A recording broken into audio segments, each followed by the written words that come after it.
Hello friends, welcome back to our YouTube channel alpha Vidya Sankul. આગળના લેક્ચરમાં આપણે લેસન નંબર 8 છે શરીરનું હલનચલન એના વિશે ડિસ્કસ કરતા હતા. તો લાસ્ટ ટાઈમ આપણે શું જોયું કે આપણા જે હાડકાં છે એ હાડકાનું હલનચલન કેવી રીતે થાય છે, કેવી રીતે એ પોસિબલ બને છે કે આપણા અંદર જે અસ્થિઓ રહેલા છે એ કેવી રીતે થાય. તો મેં તમને લાસ્ટ ટાઈમ જે ડાયાગ્રામ છે એ ડ્રો કરીને બતાવ્યો હતો કે હાડકાની બંને બાજુએ સ્નાયુઓ આવેલા હોય છે. આ બંને સ્નાયુઓ કેવા હોય છે તો કે વિરોધાભાસી સ્નાયુઓ હોય છે. જેમ કે અહીંયા મેં તમને ફિગર ડ્રો કરીને બતાવ્યું હતું કે જ્યારે આપણે હાથને કોણીથી વારીએ છીએ, કોણીમાં કયા પ્રકારનો સાંધો હોય છે તો કે એમાં મીજાગ્ર પ્રકારનો સાંધો રહેલો હોય છે. હવે જ્યારે આપણે આમ વાળીએ છીએ હાથને ત્યારે શું થાય છે તો કે અહીંયા આપણને મસલ્સ જેવું દેખાય છે. તો એ ત્યાં શું રહેલું હોય છે તો કે ત્યાં સ્નાયુઓ રહેલા હોય છે. આ સ્નાયુઓથી શું થાય છે અને અહીંયા નીચેની બાજુએ સ્નાયુઓ રહેલા હોય છે. બે સ્નાયુઓ રહેલા હોય છે. જ્યારે આપણે હાથ આમ કરીએ છીએ ત્યારે નીચેની સાઈડમાં જે સ્નાયુઓ રહેલા છે એનું શું થાય છે તો કે એનું સંકોચન થશે અને ઉપરની બાજુએ જે સ્નાયુઓ રહેલા છે એનું શું થશે તો કે એનું વિસ્તરણ થશે. જે સ્નાયુઓનું સંકોચન થયું છે એ શું કરશે તો કે એ જે અસ્થિ છે એટલે કે ઈ ત્યાં હાડકું આવેલું છે એને પુલ કરશે, એટલે કે ધક્કો મારશે. ધક્કો મારશે એના કારણે શું થશે, એના કારણે હાડકાનું હલનચલન થશે.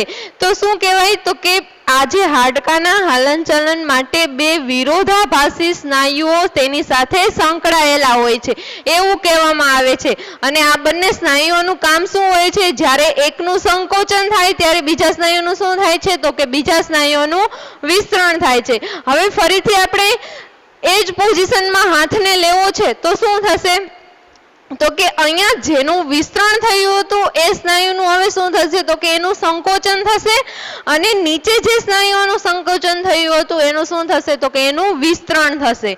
તો બંને સ્નાયુઓ કેવી થઈ તો કે બંને સ્નાયુઓ એકબીજાથી વિરોધાભાસી સ્નાયુઓ થઈ. એનું કામ શું છે તો કે કામ એનું એ છે કે આ જે હાડકું છે એને હલનચલન કેવી રીતે કરાવવું. તો હલનચલન કરાવવા માટે કોણ જવાબદાર છે તો કે એની પાસે આવેલા જે સ્નાયુઓ છે એ જવાબદાર રહેલા છે. કેના કારણે થશે એનું હલનચલન તો કે સ્નાયુઓનું જ્યારે સંકોચન અને વિસ્તરણ થશે ત્યારે હાડકાનું હલનચલન છે એ પોસિબલ બનશે. પછી આપણે પ્રાણીઓમાં હલનચલન વિશે વાત કરતા હતા કે પેલું આપણે સાપ જોયો તો કે સાપ છે એમાં પ્રાણીનું હલનચલન કેવી રીતે થાય છે તો કે એ વક્ર ગતિએ હલનચલન કરે છે. કેના કારણે એ પોસિબલ થાય છે તો કે એમાં એક મેરુદંડ એટલે અથવા તો કરોડરજ્જુ જે કહો તે એમાં એ મેરુદંડ આવેલો હોય છે અને એ મેરુદંડ છે એની અંદર જે નાના નાના હાડકાઓ રહેલા છે એ શેનાથી જોડાયેલા હશે તો કે એ પણ સ્નાયુઓ દ્વારા જોડાયેલા હશે, પાસળીઓ દ્વારા જોડાયેલા હશે પણ એ પાસળીઓની સાથે શું સંકળાયેલું હશે તો કે એની સાથે સ્નાયુઓ સંકળાયેલા હશે. જ્યારે એ સાપ વક્ર ગતિ કરશે આવી રીતના ત્યારે એ સ્નાયુઓનું જેમ આપણામાં સંકોચન અને વિસ્તરણ થતું હતું એ જ રીતના સાપમાં પણ સેમ એ જ પ્રોસેસ બને છે જ્યારે એ હલનચલન કરે છે ત્યારે. પછી આપણે જોયું હતું અળસિયું. અળસિયું કેવી રીતના હલનચલન કરે છે તો કે એ પોતાનું જે અગ્રભાગ છે એટલે કે આમ મસ્તકનો ભાગ છે એ શું કરે છે તો કે એ આગળની સાઈડ આમ વળી અને જાય છે. હવે એ શું કરશે તો કે એની નીચે જે નાના પગ રહેલા હોય છે એ જમીન સાથે આમ જકડાઈ જશે, એટલે કે આગળનો ભાગ છે એ જમીન સાથે જકડાયેલો રહેશે અને પાછળના ભાગેથી થોડું આગળ ઉપર વધી અને આવશે. તો આ અળસિયા વિશે પણ વાત કરી હતી. આજે આપણે જે જોવાનું છે ને એ પ્રાણીઓના પ્રાણીઓમાં હલનચલન કેવી રીતે થાય છે એ આપણે જોતા હતા. તો એમાં બે પ્રાણીઓ વિશે આપણે ડિસ્કસ કરી ગયા ઓલરેડી. હવે આજે થર્ડ જે પ્રાણી વિશે ડિસ્કસ કરવાનું છે એ છે સ્નેલ. એટલે કે એને શું કહેવાય આપણી ભાષામાં ગોકળગાય. હવે કોઈ પણ બગીચામાંથી એ સ્નેલને લઈ આવવાની અને પછી કાચની જે સપાટી હોય એના ઉપર રાખી અને એનું ઓબ્ઝર્વેશન કરવાનું કે એ કેવી રીતના હલનચલન. તમે સ્નેલને જોઈ હોય તો એની ઉપર એક આવી રીતના શંખ આકારનું કવચ આવેલું હોય છે, શંખ આકારની આવી આમ રચના રહેલી હોય છે. તો એ શું હોય છે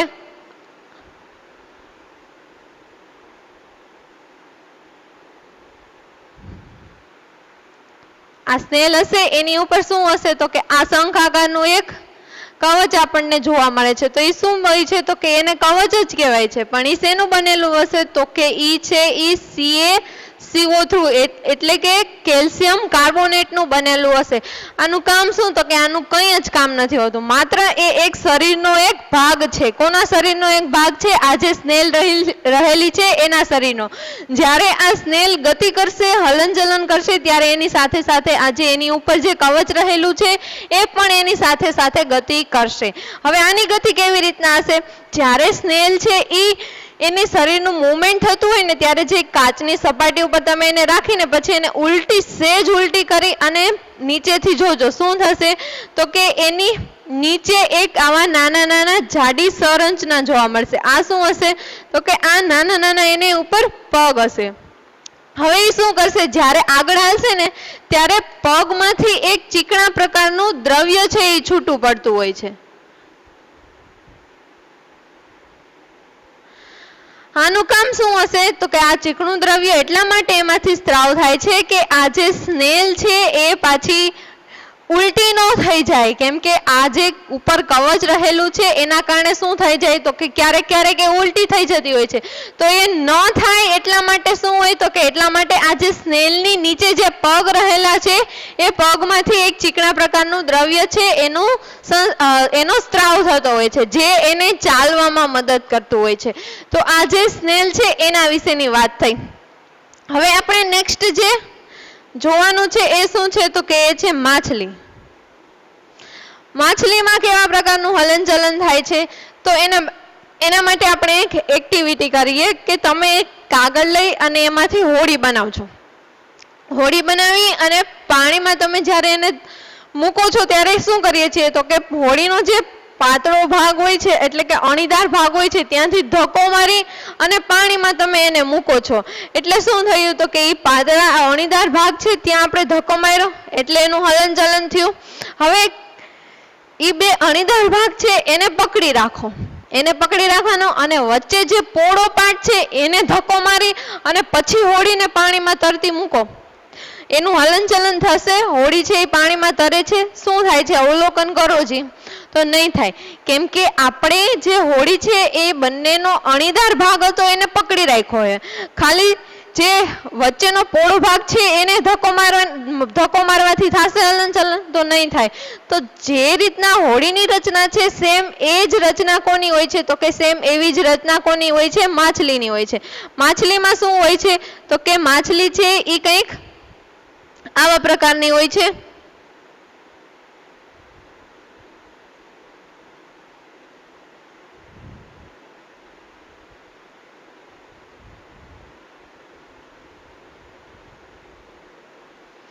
હવે આ માછલીની અંદર શું રહેલા હોય છે તો કે મીન પક્ષ રહેલા હોય છે. આ શું હોય છે તો કે આ છે એ મીન પક્ષ કહેવાય છે.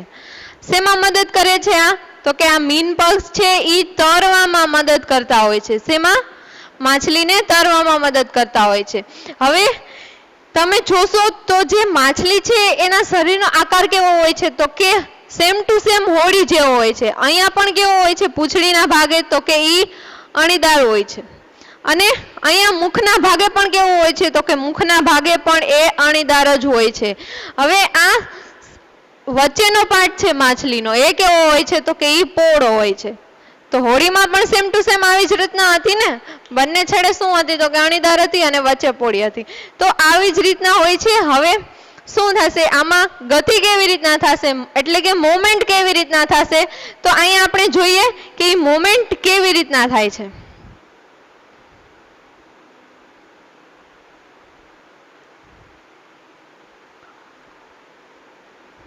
અહીંયા તમારી ટેક્સ્ટ બુકમાં એક એવી ફિગર આપેલી છે કે એના દ્વારા સમજવાનું છે કે ઈ મૂવમેન્ટ છે ઈ કેવી રીતના થાય છે.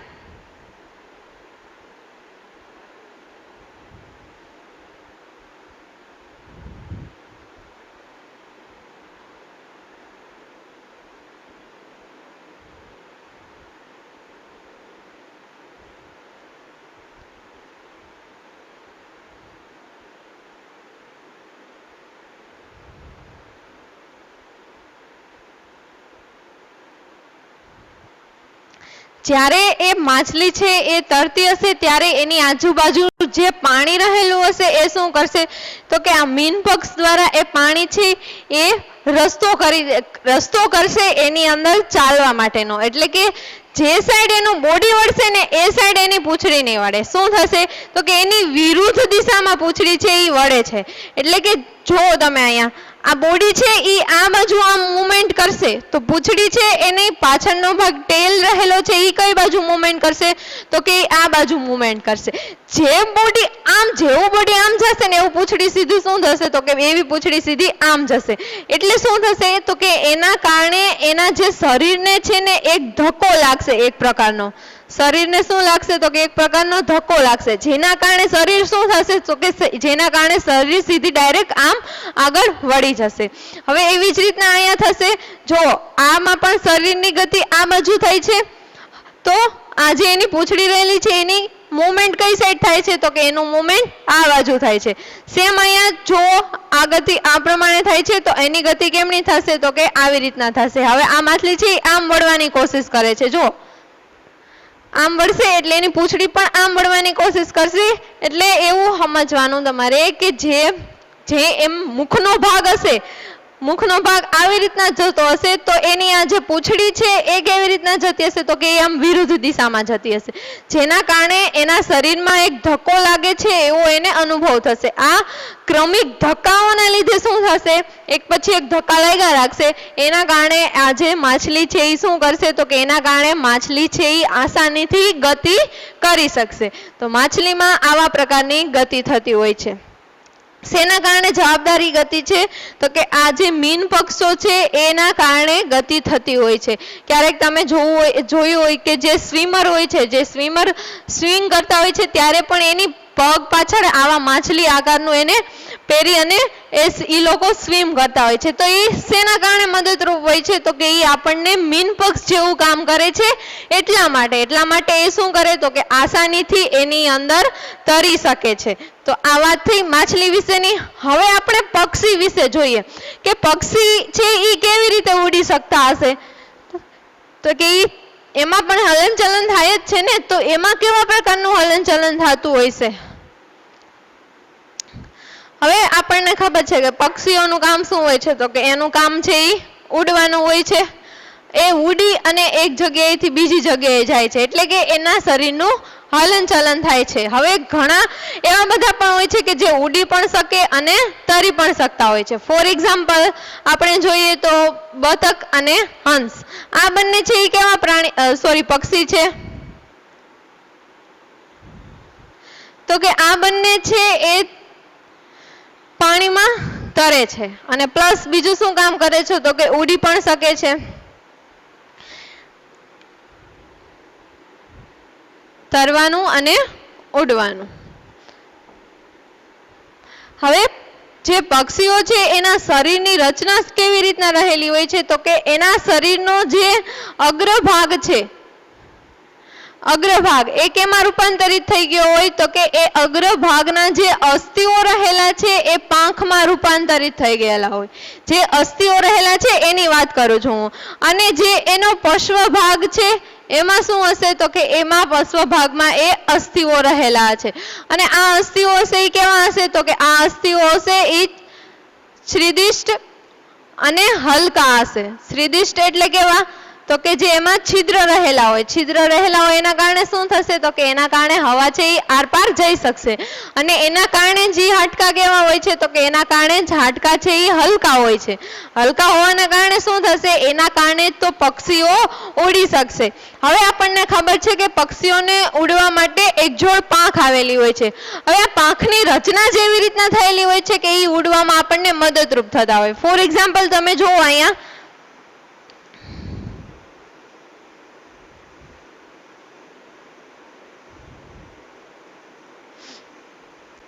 આ પાંખની રચના કંઈક આવા પ્રકારની હોય તો એમાં જે આ પાંખનો શું કહેવાય તો કે આ અગ્રભાગ છે એ કેવો છે તો કે એ પહોળો છે. હવે આ પાંખનો પશ્વ ભાગ કહેવાય, એ કેવો છે તો કે એ અણીદાર છે. હવે આની આજુબાજુ તો હવા તો રહેલી જ હશે, એ હવામાં ગતિ કરે છે, હવામાં મૂવમેન્ટ કરે છે, એટલા માટે હવા તો રહેલી જ હશે. હવે શું થશે, જ્યારે એ ગતિ કરશે ને ત્યારે આ જે પાંખ છે એની નીચેના ભાગમાં હવાનું દબાણ કેવું હશે, તો કે અહીંયા નીચેના ભાગમાં હવાનું દબાણ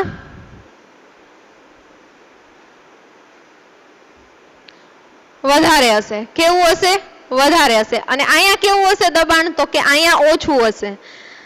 આવું થશે ત્યારે જ શું થશે, તો કે અહીંયા દબાણ વધારે હશે, એટલે એ દબાણને કારણે શું થશે, તો કે એ દબાણને કારણે પાંખ છે એની ગતિ કરવામાં એને મદદરૂપ થશે, એટલે કે એ ધક્કો મારશે. જે હવામાં જે દબાણ રહેલું છે એ શું કરશે, તો કે પાંખને ધક્કો મારશે. પાંખને ધક્કો મારશે એના કારણે એ શું કરશે, તો કે એ પક્ષીઓ છે એ ઉડી શકશે. તો આવી રીતના જે રચના છે પક્ષીઓના પાંખની આવી હોય છે, અને હવાનું દબાણ એને નીચેની સાઈડથી વધારે લાગતું હોય, ઉપરની સાઈડ ઓછું લાગતું હોય, એટલા માટે એ ઉડવામાં એને મદદરૂપ થતી હોય છે. હવે આપણે બીજી વાત કરીએ, જે ઇન્સેક્ટ છે, એટલે કે એમાં ઇન્સેક્ટમાં આપણે જે કોકરોચ છે એટલે કે વંદો, એમાં પણ આપણે ક્યારેક જોયું હોય વંદાને, તો એ કેવી રીતના હલનચલન કરતો હોય, તો કે એ ચાલી પણ શકતો હોય છે અને પ્લસમાં એ ઉડી પણ શકતો હોય છે. તો એમાં શું હોય છે, તો કે એમાં 3 જોડ પગ આવેલા હોય છે. 3 જોડ પગ એટલે કે 6 પગ થયા ને. અહીંયા જો મેં પગ 3 જોડ કીધું, અહીંયા જોડની વાત કરું એટલે 6 પગ કહેવાય. ટોટલ કેટલા કહેવાય, 6.